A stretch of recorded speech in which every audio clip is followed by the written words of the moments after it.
What is the Schomburg Center? To me, it is home. The place where we come to see who we really are, not just somebody else's reflection of who we are. The Schomburg Center is a place of culture. It's a place of history.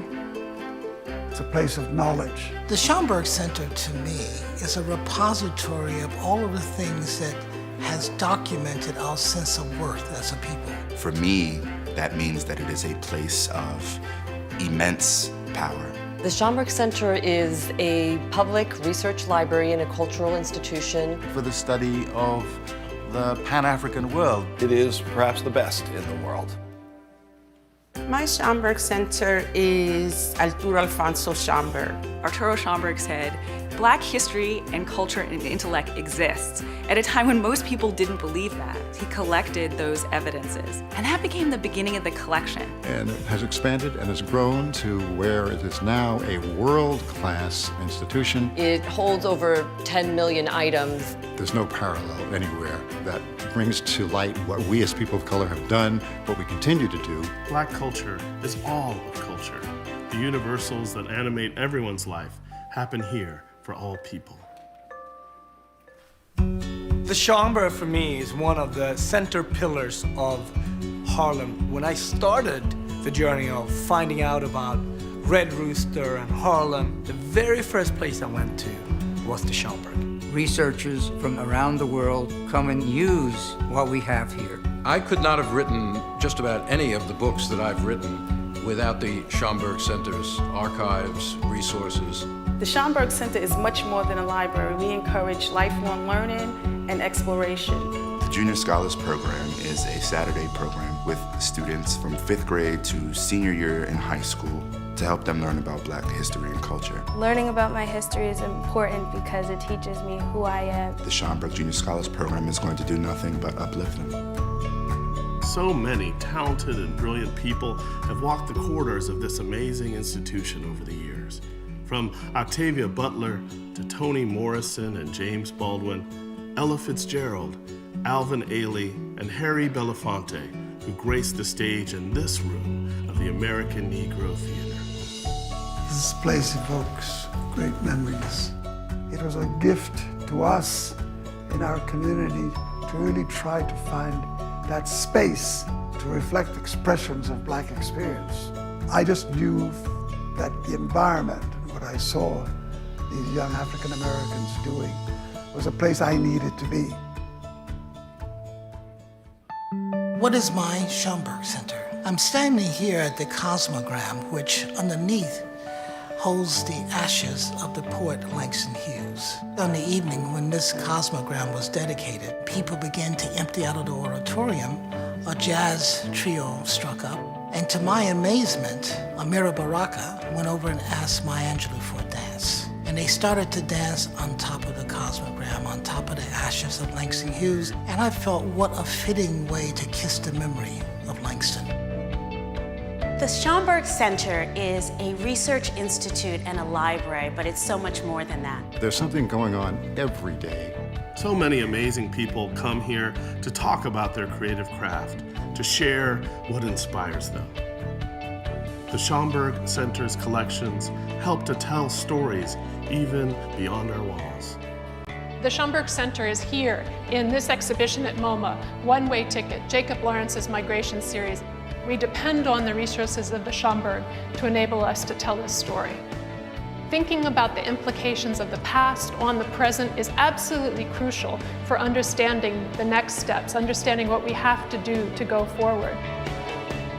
We today have the responsibility of making sure that new artists and activists, new scholars and poets know that this place continues to be a resource and a source of inspiration for the work that we must continue to do. The Schomburg Center is knowledge. The Schomburg Center, to me, is education. The Schomburg Center is home, it is family, it is foundational. The Schomburg Center is inspiration. The Schomburg is with me in everything that I do. Community, inside and out. The Schomburg Center is us. The Schomburg Center is you, and we invite each and every one of you to find your Schomburg Center.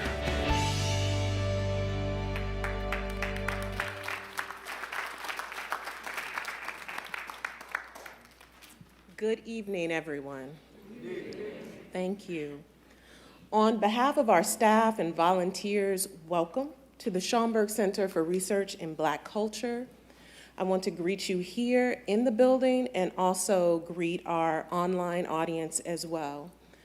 My name is Joy Bivens, and I have the privilege of serving as the director of the Schomburg, and I'm honored to join you for tonight's historic program. On this historic day, in fact, by a show of hands, I'm just wondering how many of you were at Central Park today? Fantastic. So we are here tonight to continue this commemoration of this important moment. And we have a lot to do tonight, so I'm going to be brief here and get right to it. So before welcoming our moderators to the stage, I have one or two housekeeping items that I'd like to share with you. I'd ask that you please silence all phones. You know how it goes. Please do not use a flash to take photos during the program. It is disruptive to our guests on stage and to the folks who are watching by live stream. And there is no filming allowed. Again, it is disruptive to those seated near you and to those on the stage. The program is being live streamed right now on YouTube, and it will be there for you to watch in the future. So right now I'm going to bring our moderators for this evening to the stage. First, join me in welcoming Miasia Edwards, who is principal coach for School District 5.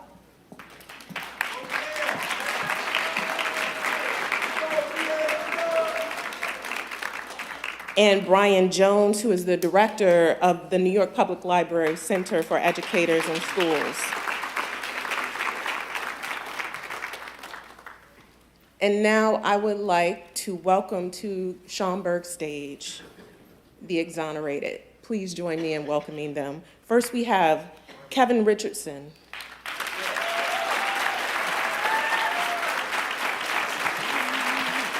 Raymond Santana and Yusuf Salam.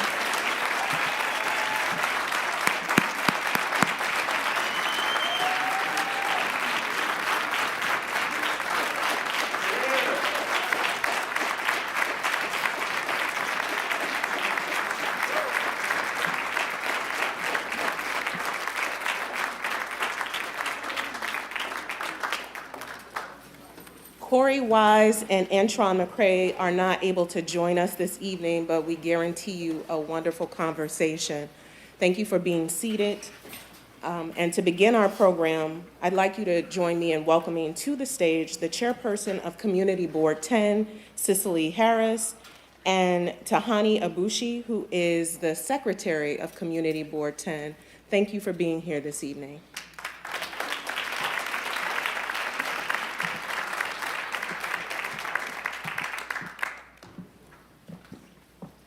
Good evening, good evening, good evening.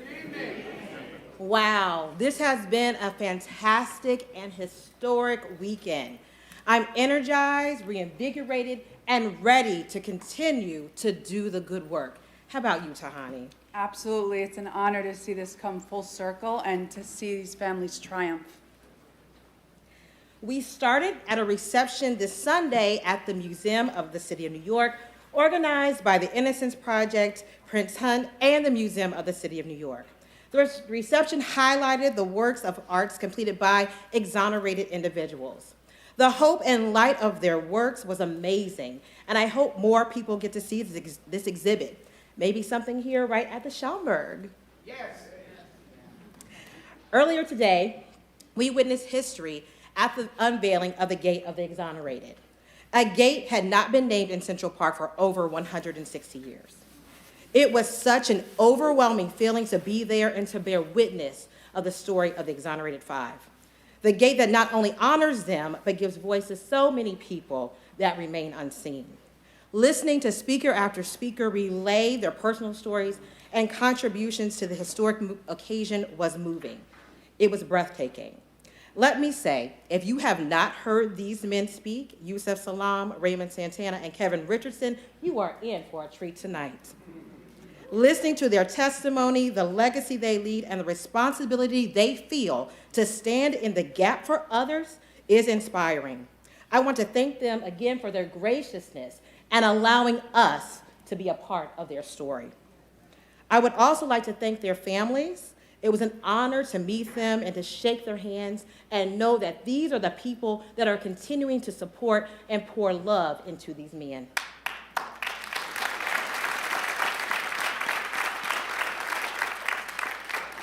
We missed Antron McCrae and Corey Wise today, but we also want to send them a hearty congratulations as well.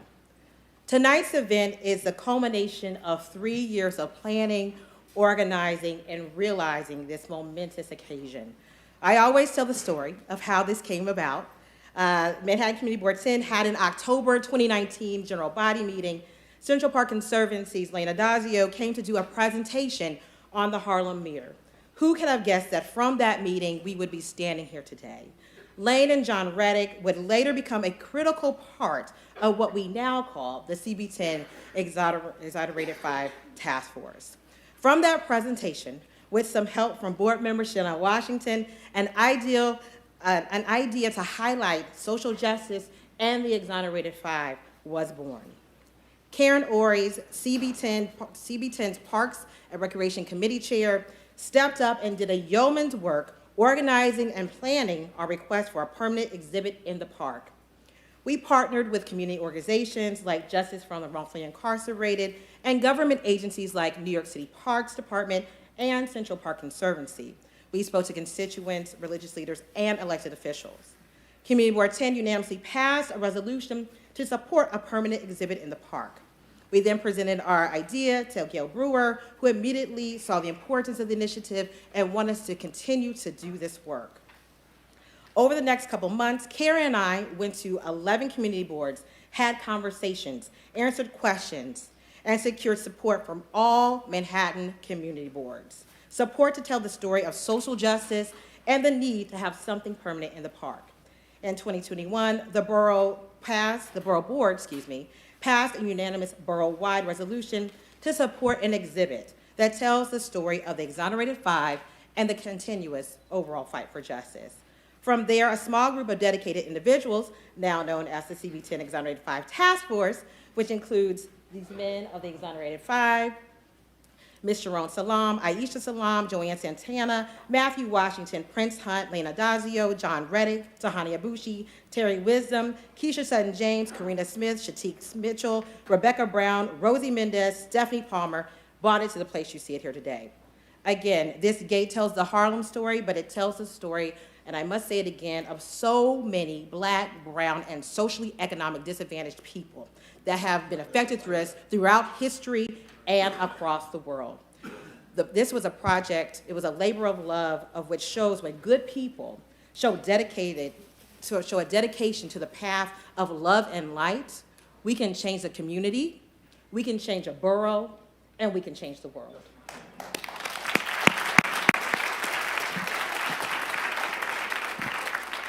Good evening, everyone. I echo Cecily's sentiments, and you can hear just how powerful and how much work this took for the engraving to appear upon a Central Park gate. Now, one of the things that we wanted to make sure we memorialize is not only the story of the Central Park Five and the endeavor of their families to fight for justice, but to also shine on light on thousands of other families who are enduring the same injustice. And so one of the things that we decided to do was to create a website. And so for those who can visit the park, can do so and witness this history. But for an extension of that, you can visit thegateoftheexonerated.org. And there you will see an inspiring letter written by Miss Salam herself, the mother of Yusuf Salam, where she tells the story of what happened from the perspective of a mother who was alone at times fighting for the justice of her son. And you'll see pictures also of the rest of the Exonerated Five, Kevin, Raymond, Corey, and Andron. And you will also see just pictures of what they look like at that age. And it really brings to home what this was like. What they are today here on stage are not those 14, 15, and 16-year-old boys 33 years ago when this happened. And what we did to make sure that it was thorough is we brought together talent and skill from all walks of life, all walks of profession, from the community, from within the Exonerated Five, from the Innocence Project, to make sure we can provide the website user a thorough experience of how did this even happen? How did you have a district attorney, a prosecutor, jurors, media? How did everybody ride that bandwagon to point the blame and make the case fit to where they were pointing the finger instead of trying to figure out how this happened, who really did it? So you'll see things about what it means to have your Miranda rights read. Why do wrongful convictions happen? How did we even get to mass incarceration and where it started from the point of slavery in this country? And so it's a real thorough history, an exciting timeline of how we got here today. So we really encourage everyone to visit the website. You can put your information there as well, get updates, and follow along the story of the Exonerated Five and the history of wrongful conviction in our country. Thank you all so much.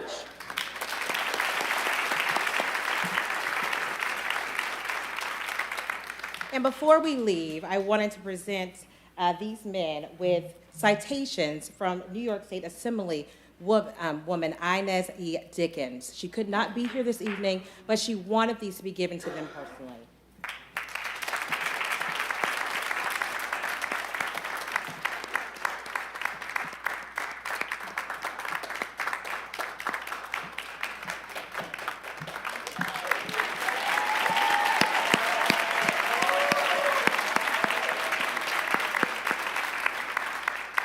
Thank you and enjoy the program. Thank you all.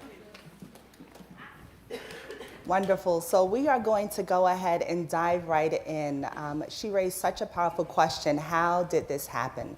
So some say this is a bittersweet occasion on today, right? Talk to us a little bit about how did it feel to you to stand there with your family, with politicians, friends, and family today at the ceremony? How did it feel for you today? What emotions did it bring up? How did it feel? We would love to hear from each of you regarding that particular question. For me, it was like a full circle moment. That's why it was so important for us to have certain people that was there in the beginning, like Al Sharpton, the mayor, the attorneys, people from the audience that's here now. It's a full circle moment. Whereas we've been fighting this road for so long, and then when you get to this point, you look around, and we lost a lot of people. So the ones who are still there, you want to embrace them because it's a celebration. Like, we all put in work, right? We are the Exonerated Five, but there was our families behind us, right? And they went through trauma. They went through things also. And then there's the community, right? Because the community was, right? The system was trying to snatch up brown and Latino kids. Right, and so for us, this became for me, it became a full circle moment, and then to have the community, to have people from Harlem there, and their voices are loud, and they're like, we're still here supporting you, 30 years later. That's right. You know.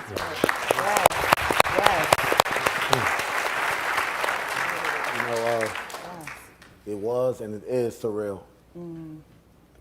I'm still processing it. It's a lot, but it's a good feeling that this just occurred because we're not supposed to be here. But what we've been through, but we are stronger than what they thought. And our parents, our families that was there, and a lot of you that's here was there in the trenches when we were kids, 14, 15, 16 respectively, children. Now we got gray hair. I mean, you bald, but you still got his hair. They got the grays in there. You know, I have a 14-year-old now. Yeah. And just looking at her and see how naive she still is right now and how I was at that time, it's amazing to see Gate of the Exonerated. Like I said previously, it's not just about us. Even though we're highlighted in this, it's about everybody that's been done unjustly. Yeah. And there's so many people that's done unjustly, and we have to be the voice for the voiceless. So we have that platform to do so. Yeah. You know, one of the most powerful moments for me was also the realization that we are signs, you know? We are modern day representations of civil rights movement people. And we are receiving our flowers. And even more than that, our families are receiving their flowers while we're still here, those of us who are still here. Because those who counted us out, they wanted us to participate in our own degradation. You know, Raymond always talks about the reality of us occupying all spaces, because when you look at the numbers don't lie, but they tell the truth if you follow it. They would rather pay upwards of $50,000 per year to house adults in prison. They would rather pay upwards of $250,000 a year to house what is only named in America a thing called a juvenile. They strip the juvenile from their ability to have a childhood, to be children. And the fact that we were 14, 15, 16-year-old children, that was something that was denied us. And so I often, you know, I think a lot about what this means for me, what this means for us. And I think what's beautiful about these moments is that once we get it, once we figure out that this is about restoring your own faith in yourself, to know that you can get through anything, you now stand up and become a light for others to know that if you got through it, we can definitely get through anything. This is not, you know, many people today, when they hear about us, they make the mistake, especially if they're going through hell right now. They want the immediacy of being able to have their problems solved without realizing that this was a journey that happened and started 33 years ago. But even more than that, this journey started way before then. This journey started when we were called slaves. And that's not who we really are. That's right. We were kings, queens, princes. We were princesses. We were, you know, we were scientists. We had society. We had everything. I mean, it's impossible for you to know a country as huge as Africa, who has so many resources. When you think about the dynasties that existed there and the origins that are found there, for greatness not to have been a part of us. And so I think in this moment in general is the overwhelming, bittersweet, but perhaps more than that, joyous moment of feeling, I don't want to say complete. Yeah, it's not complete. Because we got a long way to go. Yeah.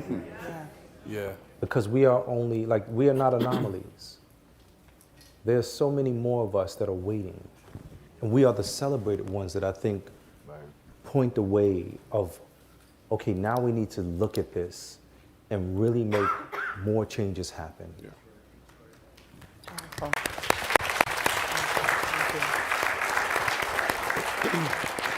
I just want to ask my colleagues in the booth to bring us back to that photo of the gate, if you could, because I want to ask you to reflect on this gate. I've been so excited for this renaming in your honor that I don't think I'm looking at a picture that I took today from an exhibit at Central Park that helped me understand this and understand these words. So I just want to share something with you all. This was my learning today, and then ask you to reflect on it. See, I didn't fully get this, that in the 1860s, they named all the gates of Central Park, and they haven't changed any of the names until today. But here are the names. I mean, I won't read them all, but it was like Mariner's Gate, Merchant's Gate, Women's Gate, Miners Gate, Children's Gate, Inventor's Gate, Scholar's Gate. I could go on. There's a whole bunch of gates, but they're not named for any individual person. It was a kind of democratic idea. And now we have Gate of the Exonerated. And I'd just like you to reflect on that. What is it? How does that feel to you to be part of this moment where they're etching something in stone, inspired by you, but it's not the Gate of the Exonerated Five. No. I heard many of you speak about this today, that it's actually better, that it's like these others. It's Gate of the Exonerated. Yeah. What does that mean to you? It's the representation of a people. It's the representation of people who consider outcasts, people who are eaten up by the system and then spit out and then just left for dead. Right. And you have to fend and figure it out on your own. This happens to all the exonerees. There isn't a transition. There isn't a halfway house. Nobody sits you down and says, hey, you need to balance a checkbook. You need to do this. The Innocence Project does some of that stuff through social work, but overall, an exoneree just gets dropped off. And you got guys who have spent upwards to 40 years in prison. Right. Whole life is gone. And then you just drop them off and you say, now go be productive. Right. And so this gate becomes bigger than the five because it represents a brotherhood that nobody wanted to be a part of. Right.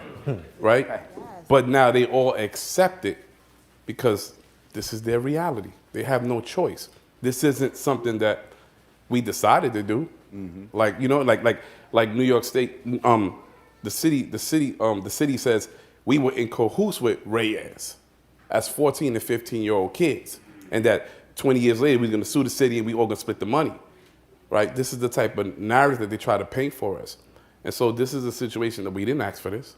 We were called upon, and we're serving, right? And it just so happens that now, because of the work that we constantly put in, because it never stops for us.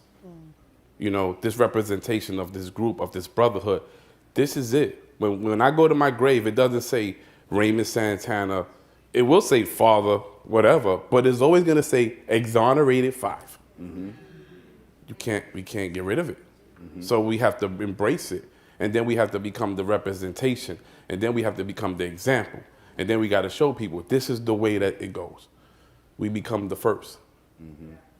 Yeah.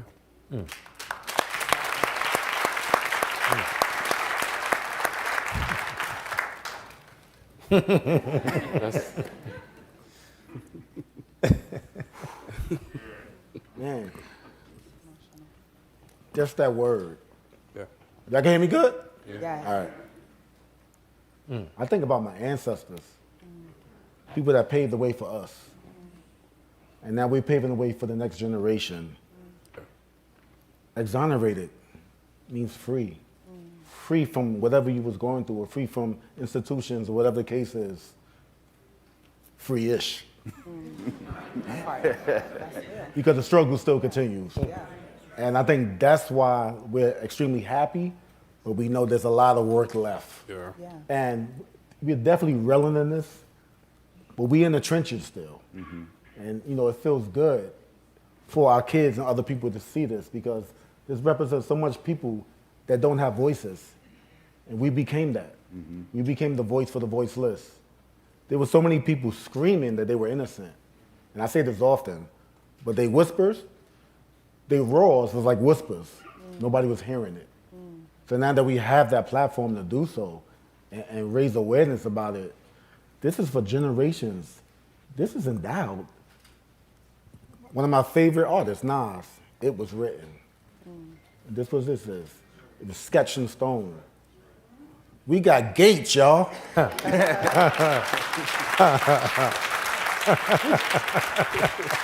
Say that.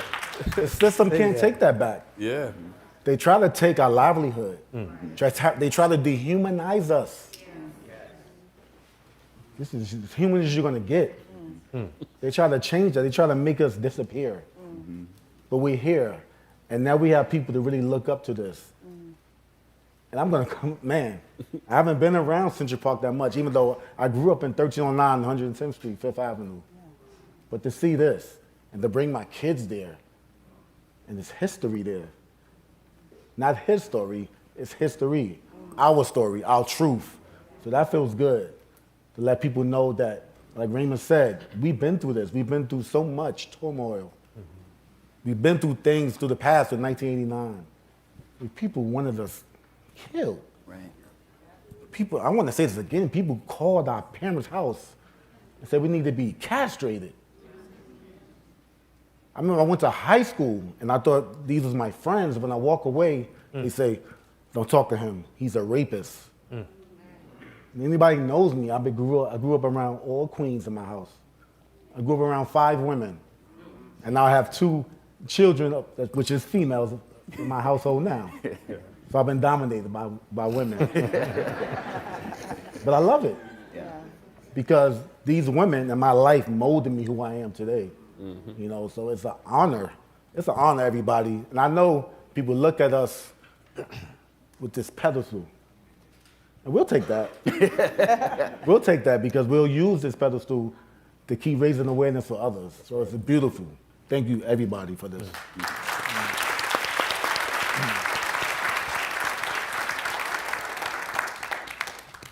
You know, I felt the stone and was surprised at how smooth it felt. I was surprised of how good it felt. I loved it.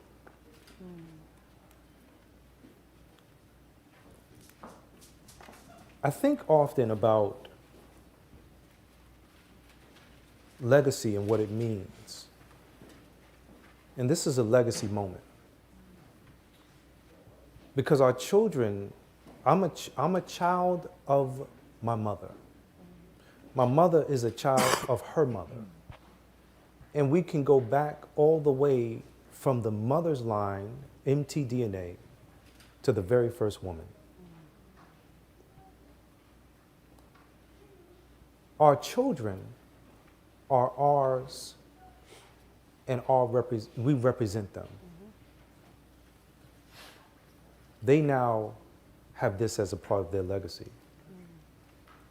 The good feeling that the stone feels like, the smoothness of the stone, the honor that is restored in the good name. Like when people say, oh, what's your name? Well, I'm Dr. Yusef Salam. What? You said Dr. Yusef Salam? Yes.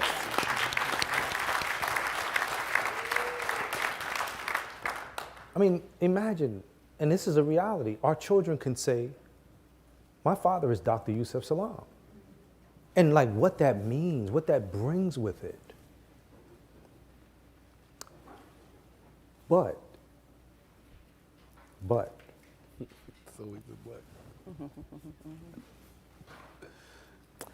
I was looking at my phone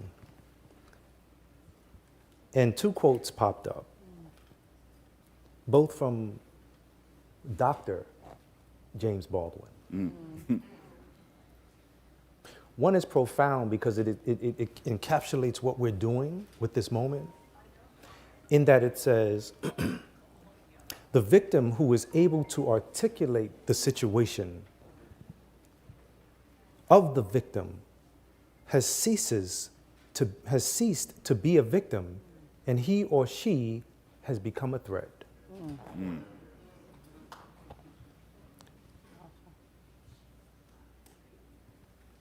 The other quote, which was a challenge for me to digest, because you know we became part of this named group called the disenfranchised. And I wrote a white paper that has not been published yet. But in the paper, I pontificate the idea, have we ever really been enfranchised? You see, Dr. Baldwin said to be African American is to be African without memory and American without privilege. I'm wondering, in the smoothness and the loving way that this feels, has this also given us the privilege for our humanity to be seen?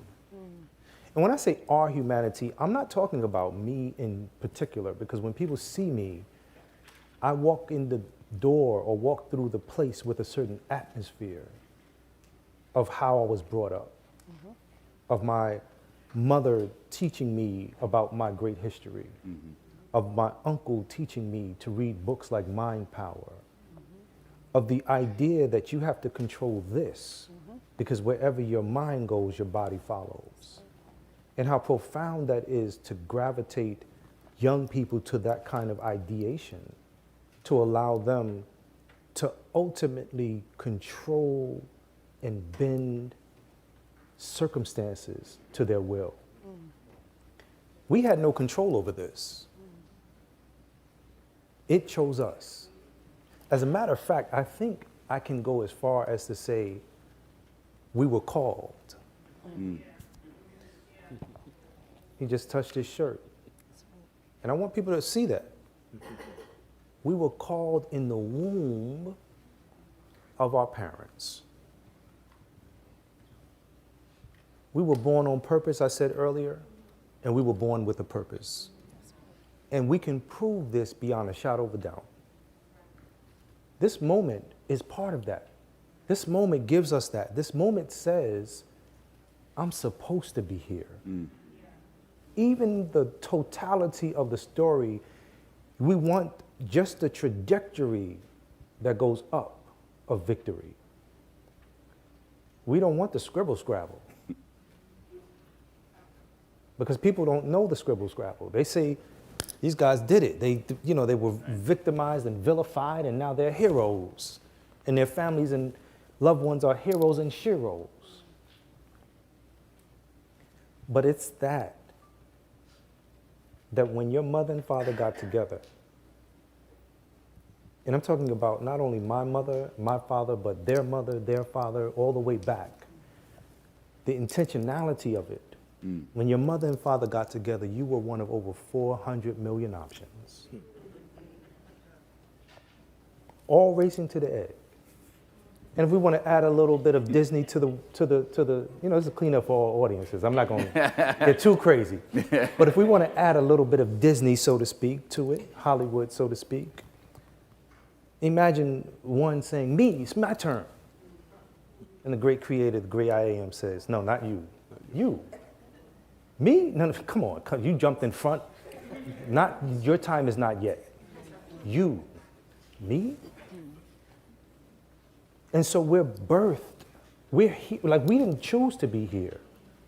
We were called. It's your time now. You need to know who you are. You need to know what you are. You need to know where you are, why you are. And you also need to know in the era of the mind, how you are. So this is a moment of great joy. But as me and Raymond and Kevin have been on many, many stages, these are therapeutic moments that help us heal. But we got to get more therapy. We got to keep talking about this. We have to take this moment and smooth it into the now of young people trying to understand this dream called America, because we were awakened to the nightmare. We are now dreaming with our eyes wide open, knowing that we can also have a will. And it's funny when you say will, because will is so simple in Arabic. You even hear the president, the now president, saying things like, inshallah. I said, what the heck did he just say? I literally like rewound videos sometimes. Did he just say that? Oh, let me slow this down. He said, maybe he said something else, because Joe, he got a different nickname sometimes, but Joe said, and he said, he just said, if it be the will of God in Arabic. That's a profound thing, because your will can plug directly into the source and be actively participating with the will of the Creator. And so I think this feels good. That feeling is like, I can go back tomorrow and feel the gate. And that moment will still, like my fingertips know what that feels like now. You know, like when you touch your loved one, right? I can hold my wife's hand. She's in the audience with us. And her hand feels comfortable. You know, her hand feels like, you know, like it doesn't feel abnormal. Sometimes you touch a person's hand, you know, you could be it's funny, you could be in a stadium with people and, you know, you think your wife is next to you, you go. No different. Yeah, I mean, for real, that happens sometimes, right? Don't have the other reaction. No, you gotta be like, you gotta, you know, because the naturalness of who you're supposed to be with has to resonate too. And so to be able to feel this, to be able to say, wow, I know what it feels like. I feel this. I know that my family can go there with me or without me. I know that they can feel pride. This is a moment like that. But the but lets us know that we also have to do a lot more. We have to. Yeah.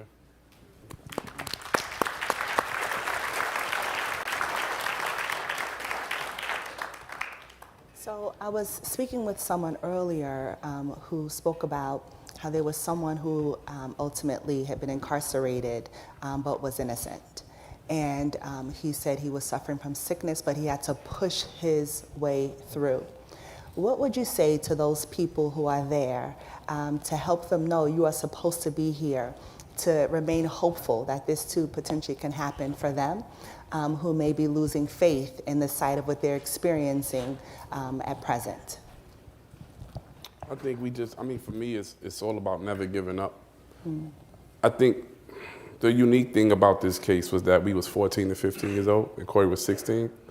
And so when you give us the 7-year prison sentence, we wound up growing in the system. But we wound up getting college. So we wound up getting associate degrees. And so we obtained some knowledge that kind of unlocked some doors. And for me, that's how I started to understand. You know, at 17, 18, 19, now I was in college and I had this Black Studies course. And I remember the professor was named Latif Islam. And we didn't know that we found out that he had served prison time and in the Attica riots, and now he was a professor. So that became the one example. And he was a real tall guy and he had this deep voice. So when he talked, everybody listened. He commanded attention. And so we paid attention in that class. And so he wound up giving us these books, and there might have been about 5 or 6 books on the syllabus, but we only used one. And I remember I was the smart aleck in the class, and I said, well, why you give us all these books if we only using one? And he said, young brother, you don't understand right now, but later on you will. This will be a part of your arsenal. And I was like, what are you talking? All right, whatever. And so when I finished the course and I get my A, I wound up going back and reading those books. And then that became for me the stepping stone to unlock what's going on to us, mass incarceration, right, all that stuff. And then it was then to understand that we can't give up. But I was still young, so I couldn't really fully grasp it. And it wasn't until exoneration. When we get exonerated, we thinking to an extent like everything is over. Some of our family members think it's over, everything's okay. The city's like, oh yeah, we're gonna settle this case. Don't worry about it, it's gonna be done. And then our lawyer said, no, get prepared because this is gonna be a real battle. And so, and then it was 11 years later, right? So it equipped us with never giving up. This was a situation that all we can do, like Yusuf says, if you're in the fire, you just gotta keep moving forward. And it was that situation where we had no choice. We had to keep moving forward and never give up. And then ultimately, when we get into exoneration and we start the battle with the city, that kicks in. And then it all makes sense, right? And then it's like, that's when, for me, that's when I start to change. You know, so it was really about never giving up, never losing hope. You know, because then the journey has gone so far that now we look back and we have overcame so many obstacles. Like, I mean, even for the gate, took 3 years. Nobody, the five of us never received anything easy. There was no like I said, no transitional, no work release. We didn't get out, well, we got out on good behavior, we earned it. We earned that good behavior. So we became fighters, and then when you imply never giving up, that's how we got here. That's how you got here. Yeah. That's amazing. Thank you for that.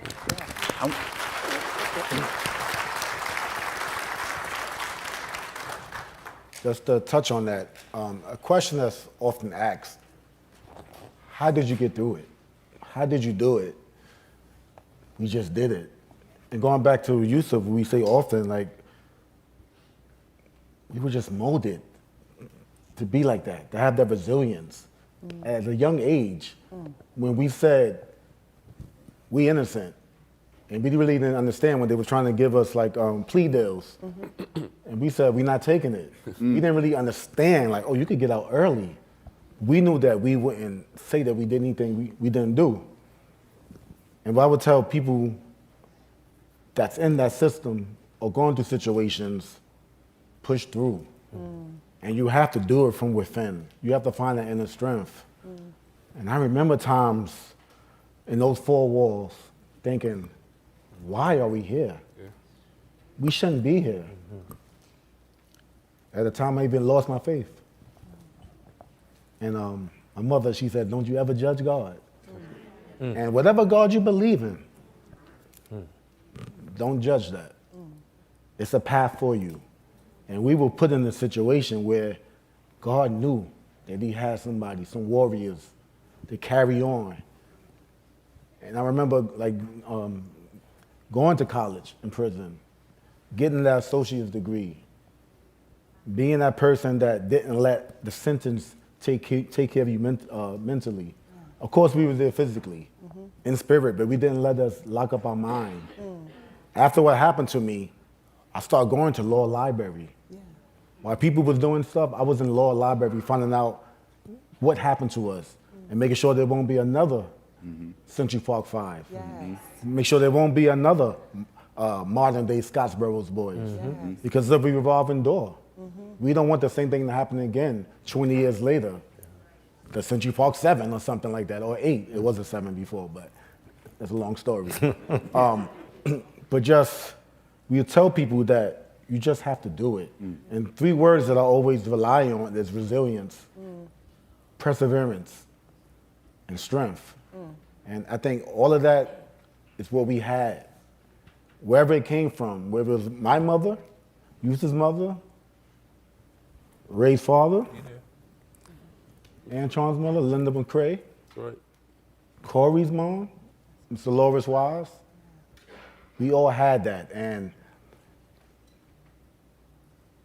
like, man, I think about it that, wow, going through this and going through the trenches, man, it was some tough times.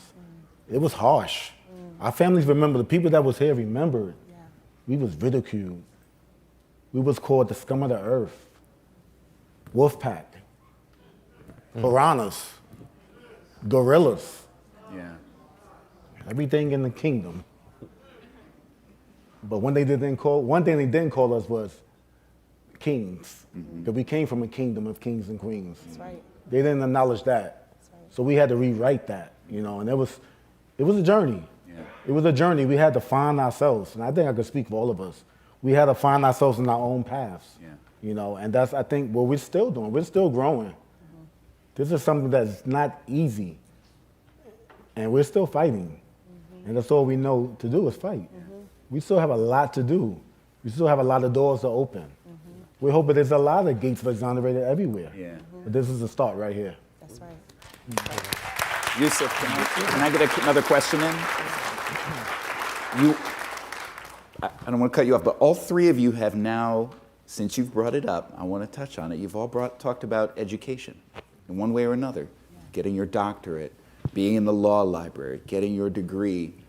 Mieja and I are both educators, and actually we met, you should know, because we started several months ago gathering with local teachers to build lesson plans and curriculum about this case for this occasion. And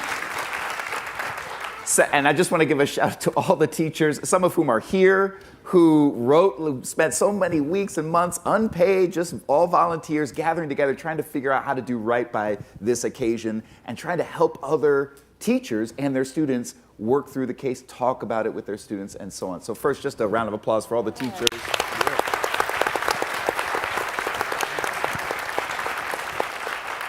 But I want to ask you, knowing that there are educators out there, and those lessons aren't posted yet, but hopefully they will be soon, but knowing that there's teachers out there who want to talk about this with their students, who, and by the way, I saw kids today on field trips at that event, at the gate, and there's going to be more, right? Can you speak right now to those teachers and to their students?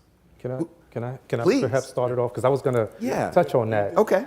And I'm happy that you interjected that piece. Because the question earlier also was about what do you tell someone who's going through hell right now? Right. Like they're free, or even if they're not, what do you tell them?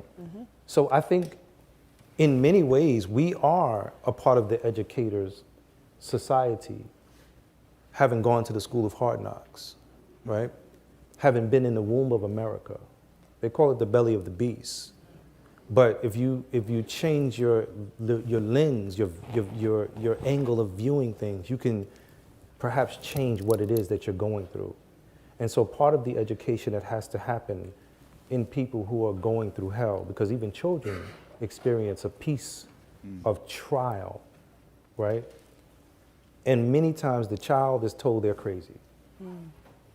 Or many times the child is passed over, forgotten, or just socially pushed ahead without the toolkit to help them. For those individuals, both, I think about what processes I learned along the way. And it might sound a little weird, but you have to talk to yourself. And I'm not saying talk to yourself like a crazy person. I'm saying if you look at yourself in the mirror and you look in your eyes and you tell yourself something positive to overcome the negativity that has been told to you or by you, That's right. you then get the opportunity to correct something that can spiral out of control.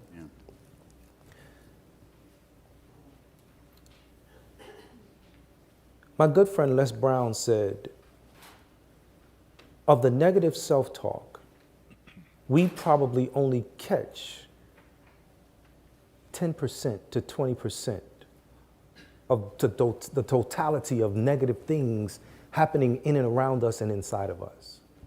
But when you catch one, somebody told me I was ugly. And so you're like, oh man, I'm ugly. My skin is too dark. My this is that. My lips is this.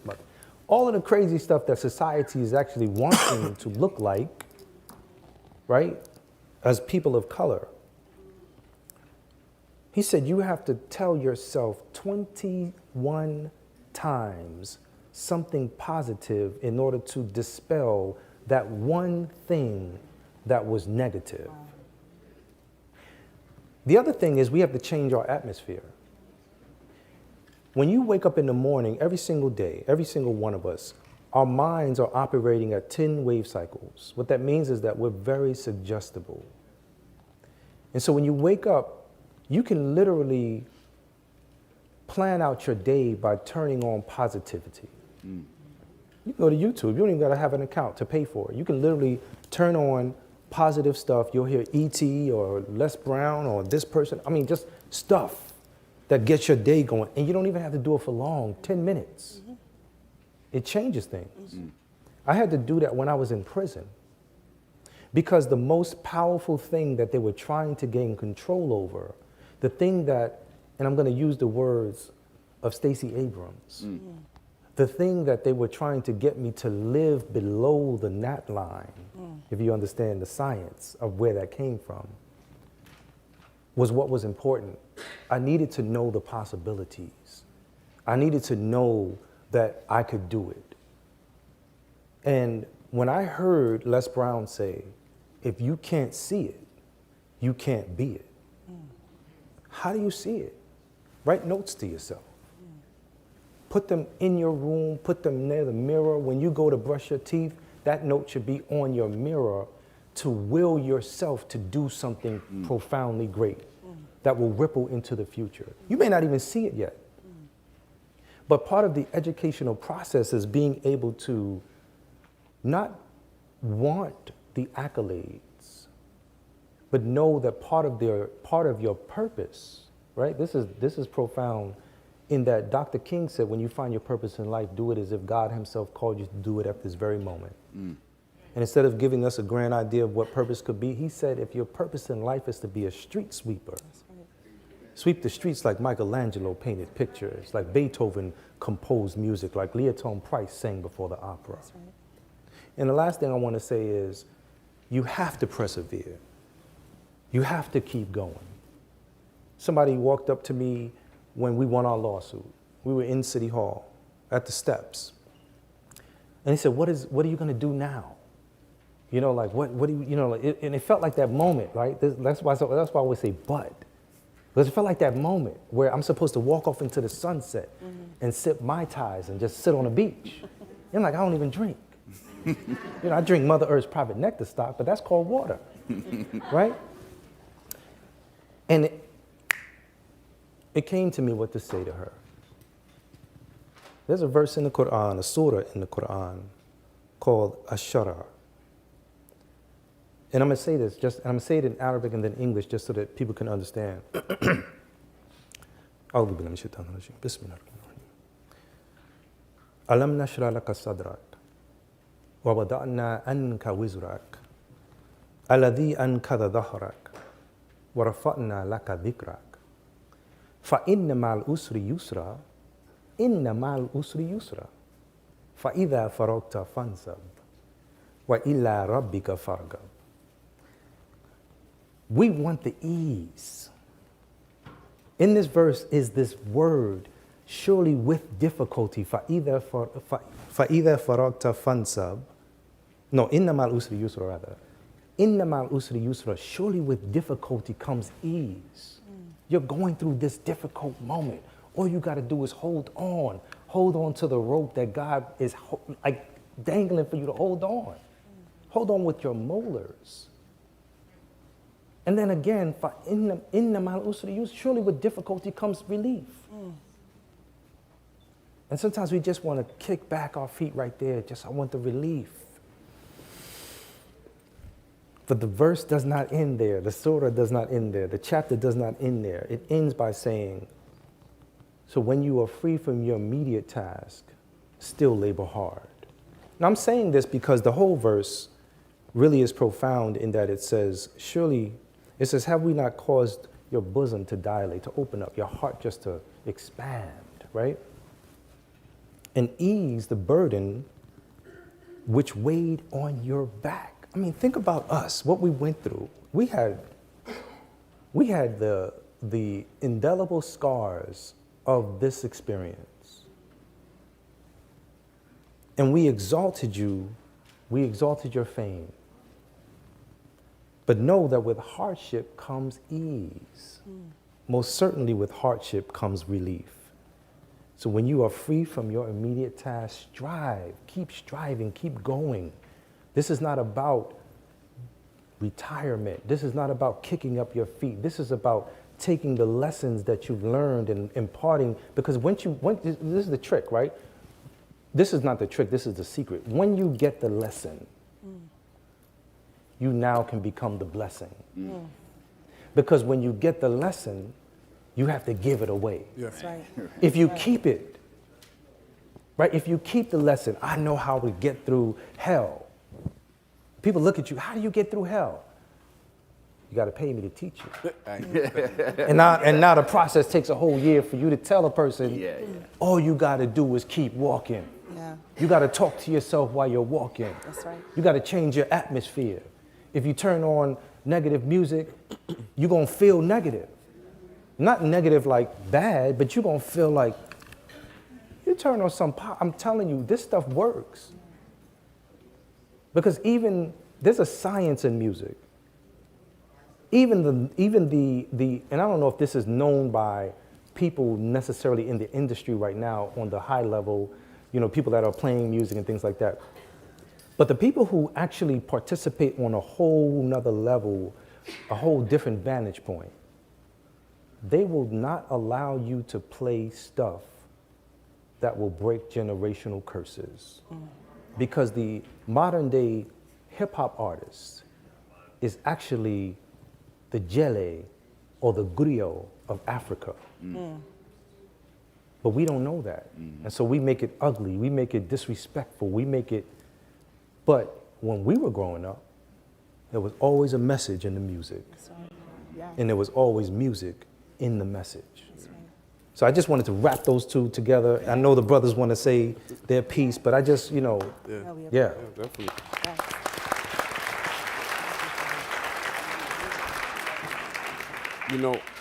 For the educators, we need you. Because when we found our voices, when the doc by Sarah Burns and Ken Burns and David Big Man came out, me and Yusuf was on the road a lot. And then Kev came in later on and joined us. And so we wound up sitting in front of these forums, in these places these institutions of higher learning, right? Colleges, universities, classroom, anything. And so here it is that we sitting in front of these people and we're telling them our story. And the reason why I say that we need the educators is that because we need more people to tell our story. Because what happens is that we look at the criminal justice system, right? Let's say the average is 65 to 75,000 inmates. That's the population. And then when you look at the money that's funded into the system, right, to keep a population of 75,000 people incarcerated in New York State. Police department has a budget of $6.7 billion. And then if you follow those trails, you follow courts, social services, Department of Corrections, everything's in the billions of dollars in budgets. And this is annual money. And so when we go to these places these institutions of higher learning, we come as recruiters, right? Because not only do we tell you our story, but we understand that at this point in your life is it's a crucial point, because even though you don't know what your major is and you're trying to figure it out, you're undecided, the system is deciding for you. The system is saying, I don't want you to occupy that college dorm. I need you to occupy this jail cell.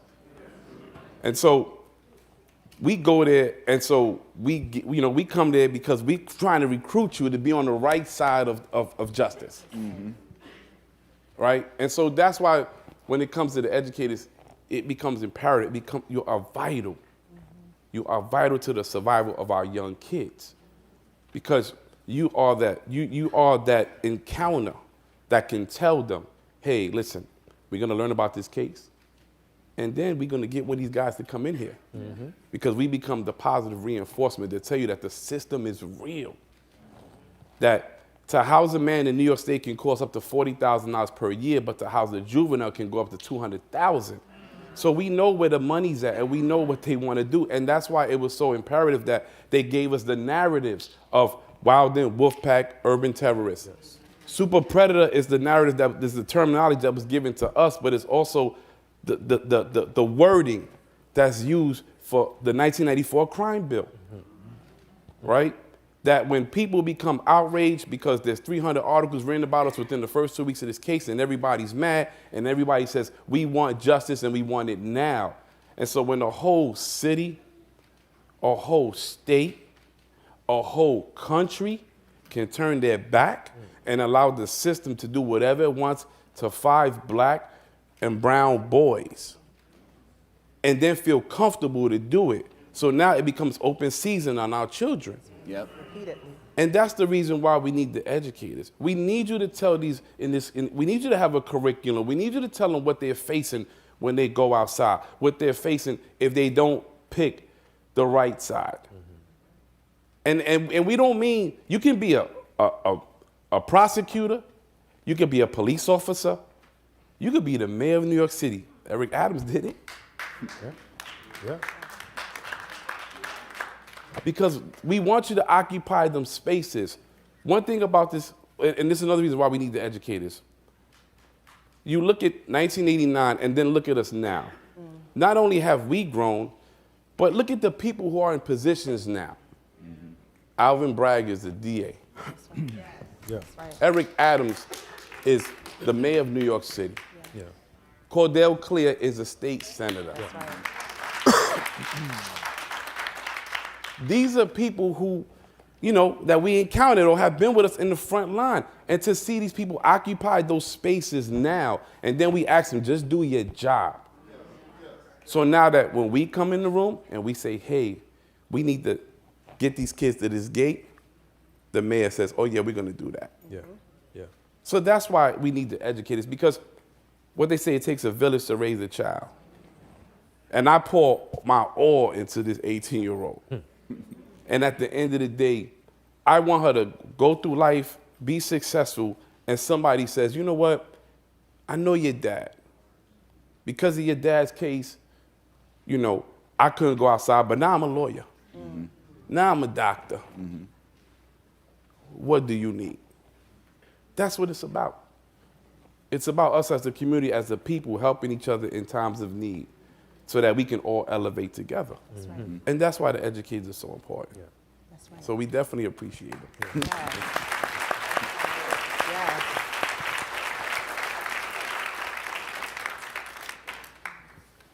You know, it's shameful that in upstate New York, they're building more prisons than universities.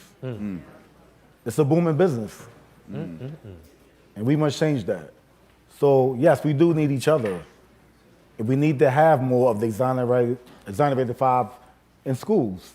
Letting that be the standard curriculum, learning what not to do, knowing about your rights. Because I said earlier, it's a shame that us people as black and brown kids have to learn how not to get arrested, or how not to be picked on, or be done unjustly because of the way you look. You know, one thing I'm proud of, and I'm an extreme humble person, but one thing that I'm very proud of is that now I do have a scholarship in my name. It's called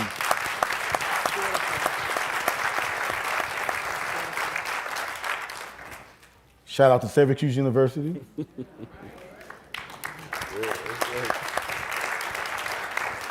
Within the university, we have our own little HBCU. And it's called the Kevin Richardson Scholarship Fund, and it's particularly for people that look like me, to help out kids that have financial means. And it's expensive, and y'all know, to get in college. But the requirement that I said before this happened was you have to have some knowledge or some form of social work. To get my scholarship, first you have to have a 2.5, and then we're gonna work that up. But we're gonna meet you halfway. The second requirement is you have to have some form of social justice or some form of community work to give back. And that's what we mean by giving back to each other and working with the scholars, you know, and it feels good to do that. And that's another way we could give back to the community.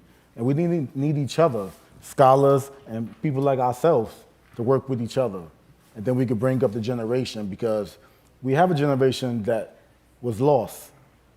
Not because they chose to be lost, it's just because the way that the system depicted them like that. And they've been lost in the concrete jungle, which is the ghetto, for those who don't know. So that's one thing we should do, is like just give back to each other.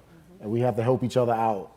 And we need, you know, for kids, their first teachers is the parents, right? But after that, they spend a lot of time with scholars, with teachers. Those are the other people that's molding your kids as well. Our parents are molding us from the womb, but after you spit out to society, the teachers are molding you to be a better person. So we definitely need each other, and we need to do more better. Should we go to Q&A, or do you want to ask one more? So, I mean, we've covered so much ground. We spoke a bit about just to lift some pieces up in the space, reclaiming narratives, so incredibly important. This as a representation, the gate, in doing that. We spoke a bit about elevation That was a continued theme. We spoke about intergenerational promises. How do we stay connected in all seasons? It takes a village, right? It takes a village to remain connected, to do whatever we can to sustain ourselves. We spoke about injustice. We covered so much ground. We're so grateful to each of you for your vulnerabilities that you shared on today. And we know that there are many audience members who want to lift up some questions as well. And so we're going to open it up to Q&A. So if you don't mind just coming down the aisle, and then we'll have about 20 minutes or so to answer a few questions from the audience. There are 2 microphones in the back. So if anyone wants to ask a question, just please line up at one or the other, and we'll alternate between them. So you can line up at either one. And we will apologize in advance because we may not get to everybody, but we will definitely do our best to answer as many questions as possible. And to the extent that you have a question that you'd like to ask, but somebody has already asked it, we ask that you give somebody else an opportunity to ask said question. Okay? So Brian, do you want to say something? Sure, yeah. Let's start over here. Go ahead. My name is Norman Jenkins. This is directed to the Five. When you did your incarceration, right? One thing that you had that was a strength while you was in there in the belly of the beast is that you had legal representation of the law. For instance, you catch a dirty urine, you could send your papers down to the law library and there's a paralegal on deck. You know, when you first walked into the library, there was a paralegal right there showing you how to shepherdize, showing you how to, you know, what's an official site and what's an unofficial site. When you come out here, you pass 100 libraries, public libraries, where you don't even have a constitutional right for a public library, but you have a constitutional right for, I'm making a statement. You have a constitutional right to have legal representation of the law. So soon as you come out of incarceration, you don't have them paralegals no more. When you got hit by parole, you sent your papers to the law library. That's what these kids don't got out here. They pass 100 libraries, 100 museums, but they don't pass no law libraries. The same thing that taught you how to pick up a book when 50 people was going to the yard, you signed up for the law library. Who signed up for the law library out here? There's one in every county, but there's 100 public libraries. And my question is like, how do we address that? How do we bring legal reputation to some of these kids, not just for crimes, for contract, for nonprofit organizations, for a traffic ticket, housing, immigration. There's none of that. But when you went in as a Central Park Five, I noticed for a fact that you had legal representation of the law. You could go down to the law library, there's an OG down there, missing teeth, giving you legal advice, telling you, yo, go read New York supplement, such and such and such and such and such and such and that. These kids don't have that at all. They get in trouble or they sign contracts, but they don't have no legal representation of the law. You couldn't go get a lawyer. My last question is, my last statement is based real quick. There's no malpractice in your case. Like we talked about what the DA did, what Trump did, but we ain't talking about what them lawyers did. You know, they felt more short than anybody because they got paid to represent you. You know, so it's the district attorneys, the justice system, all that in a whole, but it's actually them lawyers. Them lawyers was right there with you the whole time. They allowed you to go to the grand jury, fed you a whole bunch of bullshit. It wasn't just the district attorney. So my question really is, how do you feel about the malpractice with your lawyers that was representing you at the time?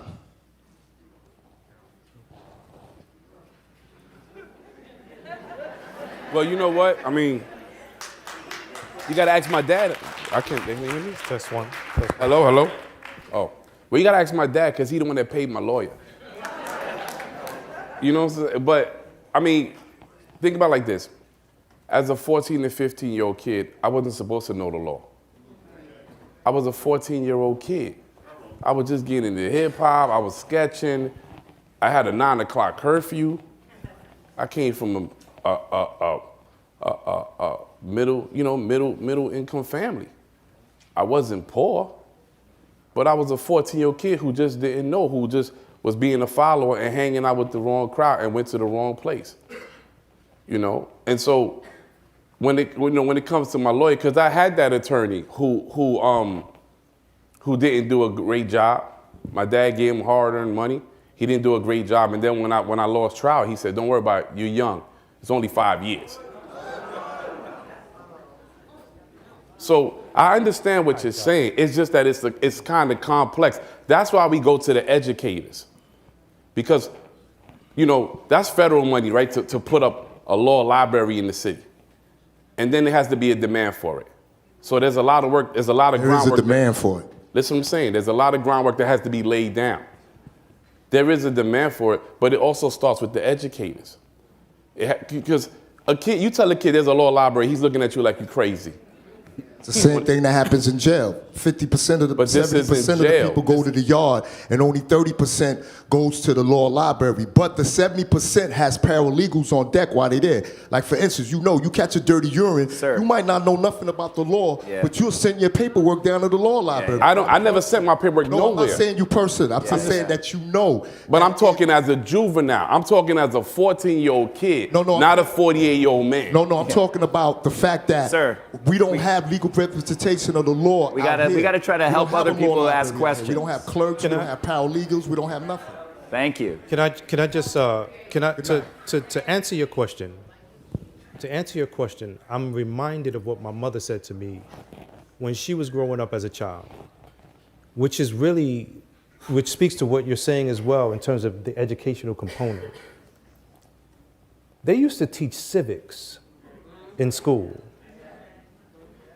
When you divest from community, it causes a ripple into the future where we now have things that we don't, like we need things that we don't have. And so that child now is gravitating towards this or some type of device that's going to have them wanting to live in a New York minute. The ability for us as educators to teach that we need to go back to also understanding basic rights. How do we fight this system so that we could live tomorrow? Because as children, the worst thing that we experience as black and brown bodies is that we are born already in a war. The benefit is that the color of our skin has us, if we know what's going on, it has us on the right side fighting as opposed to the wrong side. And so understanding that connection, it's a more profound type of response in reality that has to happen because it's in tandem to what you're saying. You're saying, why aren't the children doing X? And Raymond is saying, as a child, just like all of us, we were only expected to be children. All right, But in the reality of these resources being in the community, we need to be able to at least, just like you said as well, have that child who's aspiring to be a hip hop artist understand what this contract means and not just sign a contract because it's saying we're gonna give you $2 million. When the other stuff that we don't understand is saying that they're gonna get that money right back. And so all of that stuff, like we need to know that, and the children's, we gotta go back to including that other part into our curriculum. That civics piece has to happen. Yeah. Thank you.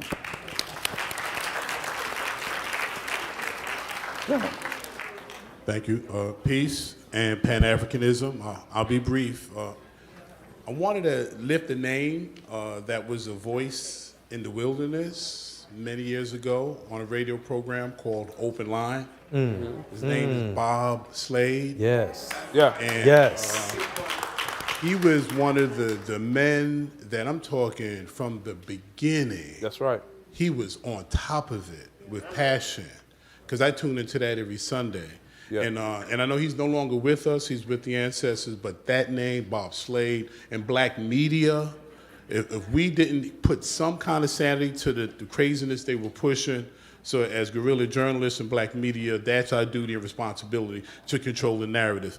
The last is an observation, and this is on Bloomberg, that sat on giving you gentlemen money to reboot your lives, as he was quadrupling his insane wealth from $4 billion to over 20. Yeah. He was denying you So, you know, we can't have short memories, because he later came, when he was toying with presidency, he got a lot of talking heads among us to go and lift him up again. When people offend us to the degree that he held these men's resources, we can never forget that. Any politicians or representatives that disrespect and misrepresent our people like that, we have to make them pay at the polls and elsewhere. Thank you. Congratulations, gentlemen. Can I collect a few comments and just react to them in batch? So we're running short of time, but I want to try to get as many people in as possible. I'm going to ask you, there was no question, so let's keep going. And if everybody can be pithy, we can hear from more people. So can we have 1, 2, and then we'll hear from panelists and try to get 1, 2 more. Go ahead. We'll collect a couple questions and then let them respond. Okay. Thank you. Okay, hi, how you doing? It's an honor to meet you all and see you all. I followed it from the whole 30 years. But my question is, speaking back to what he said with Donald Trump and others and how they use their influence to, unjustly have you all incarcerated. I have 2 questions real quick. First off, have you forgiven them in the things that they've done? Or do you think they deserve it? And secondly, have you forgiven yourselves for the things you said, thought, and did while you were living in survival mode? Okay, let's hold that. No, let's hear one more. That's juicy. That's a point. Yeah, that is. Yeah. We got another? Got one more? Yes. I am Queen Mother Dr. Deloise Blakely. I am the community mayor of Harlem and the ambassador of goodwill to Africa at the United Nations. And this is very, very important, those of you that are educators in the room, and especially to those who have been exonerated, which the ancestors are smiling upon you. Will you join Queen Mother Juneteenth with a lesson plan for our children, for our students, to go with us to Goree Island and Jufrey? And we want them to go for the healing modality, the tradition and culture, the intergenerational engaging with their food, with science and technology. And as they learn who they are in the path of the kingdom of Kush, as the curriculum designed for them, will you promise to come and go with Queen Mother to the continent of Mother Africa that awaits with the learning tools for our children and especially our students? The classroom is the continent, Mother Africa. Will you do that with Queen Mother? What do you answer? Said yes. All right. We will most certainly, God willing, be there. God willing. Because I tell you, I've been to Goree, and it is an experience that you have to experience for yourself. To see the dungeons, one of the many dungeons where we were pushed out and away and separated from our families, that created this psychosis that we live through right now, is important to reconnect, to have that Sankofa moment, to be able to move forward, Quick response, succinct response. What that brother was asking about, we need social justice centers, as my mom has always echoed, so that the individuals who are the most vulnerable, the ones who are there, who they're waiting for, they're using them as oil in the machinery of systemic issues. We need social justice centers to help people navigate this legal system called America. The other thing is, you said, have we forgiven folks like Trump? Excuse me. Excuse me. That's not a COVID cough right there.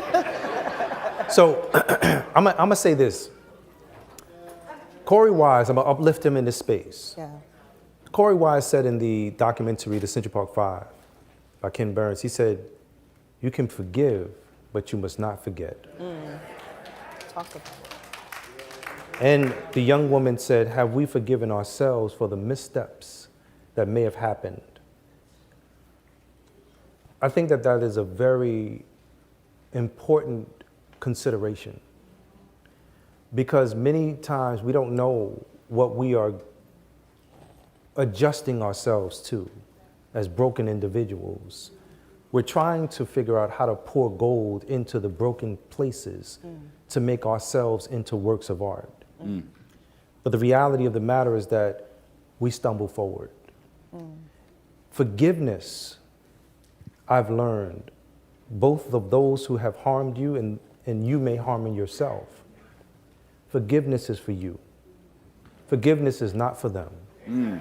Forgiveness, and I wanted to really, really tap into this, because I had to wrestle with that.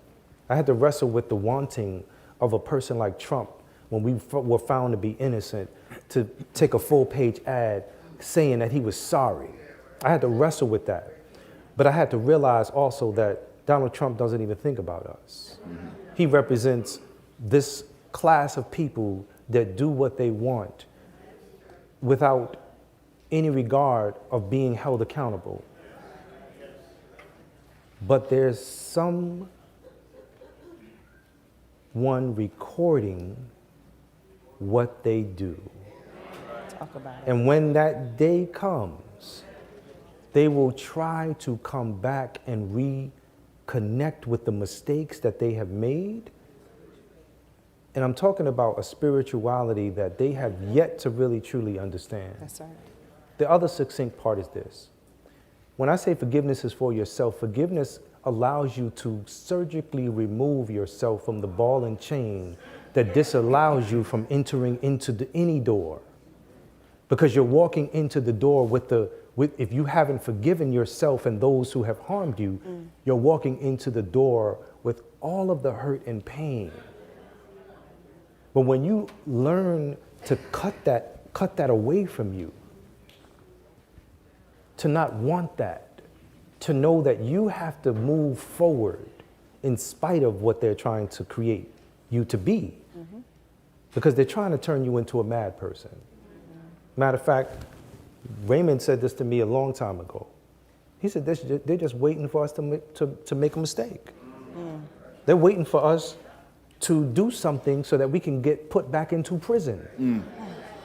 So when you are living without forgiveness, you are living in the antithesis of that, which is the ultimate harm. Because you now can become a weapon of mass destruction for yourself and for others. Wow. I think these might have to be the last two. Last two? So I just have a question. Yeah, and I apologize, but these are going to be the last two. All We'll hear right. from our So what's guest. going on, Yeah, go Youssef? ahead. What's going on? What's going on, Kevin? And what's going on, my dear brother Raymond? My name is Cynthia Turnquist Jones. I am a librarian here in Harlem in the Polo Grounds. We are in a crisis in regards to literacy. My question to you, my brothers, will you be creating a children's book? Because 50% of the books that are published are children's book. And I need a children's book so I can put on the shelves for our children at the Arthur Tappan School located in the Polo Grounds. Black Power. That's right. Let's get this one, and then we'll cut it. One last, this one. Got you. Good evening, Michael Preston. You know, it is not lost on me that in 1839, the Africans who were brought here illegally from Sierra Leone on the Amistad won their exoneration. And you talk about history repeating itself, and this is right in line with that history repeating itself. So we need to take, notice of that. 1839, in Connecticut, Mystic, Connecticut. They won the right to be sent back to Sierra Leone for their freedom, and I am just so glad and proud to be experiencing your exoneration here similarly. Thank you. Last words from you. Yeah. As far as the children's book, I just finished the children's book. All right. So that's why when she said it, I started chuckling because it's scheduled to be released next year. It's called Push and Hope. So that's the name of my book. So yeah. That's Push great. and Hope.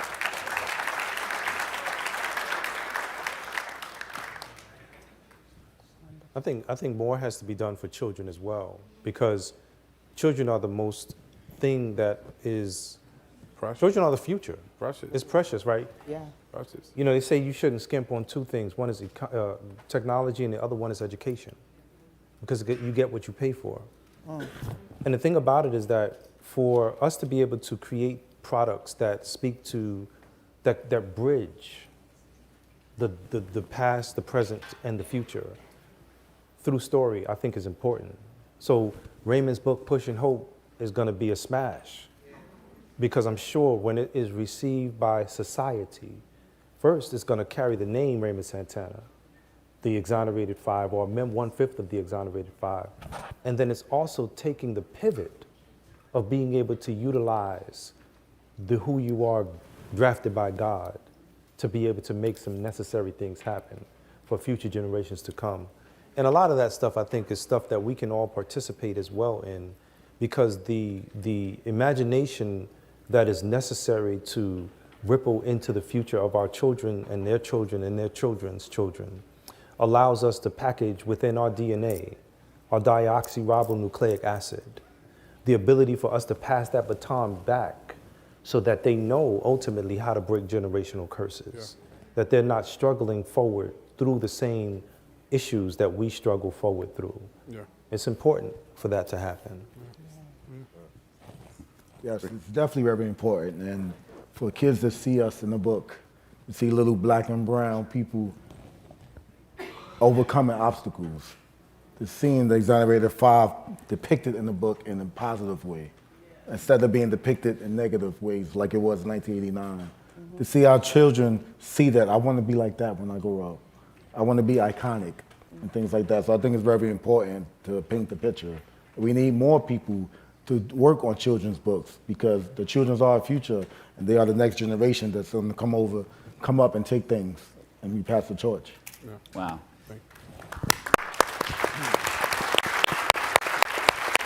Ladies and gentlemen, our program is wrapping up. What an honor it has been to be here with you. What a moment that we have shared. We have collectively taken something that was horrible and made something beautiful. And I'm quoting Yusuf, I say. I just want to also make sure that we give a shout out to all the organizers here. Thank you to the Schomburg Center. Thank you to Cicely Harris and Tahani Abushi, to Sharon Salam and Stephanie Palmer and everybody who helped to make this moment happen. Thank all of you for coming here. Thank you, my co-moderator, Miesha Edwards. And please join me in giving a big Schomburg thank you to Kevin, Raymond, and Yusuf. Thank you so much.